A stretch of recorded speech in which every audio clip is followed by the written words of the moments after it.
Well, an annual study in Spokane County shows an increase in street homelessness, while the number of people in shelters and transitional housing has significantly decreased. Yeah, the 2025 point-in-time count shows fewer people are homeless in Spokane County, but some say they don't see the improvement this survey shows. Hunter Bertram is live with a breakdown of the results.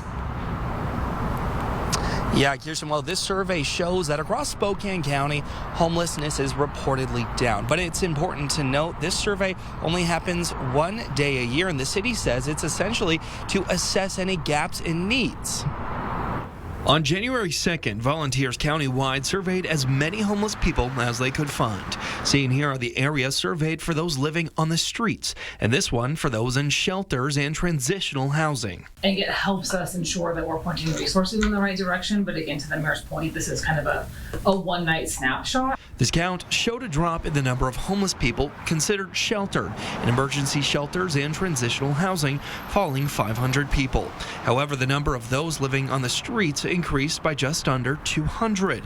The survey shows homelessness is on the right track for what the city wants to see. The improvements that we've seen over the last 2 years should continue as we keep building out this coordinated system. Mayor Lisa Brown attributed the success seen in sheltered homelessness to improved coordination of transitioning individuals from emergency shelters to permanent housing through the new Navigation Center specialized site model.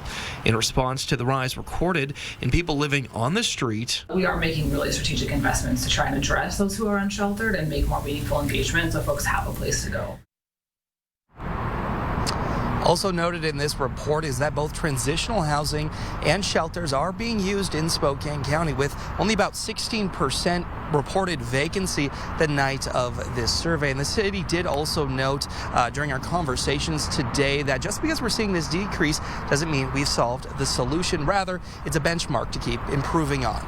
Live downtown, Hunter Bertram for News Now.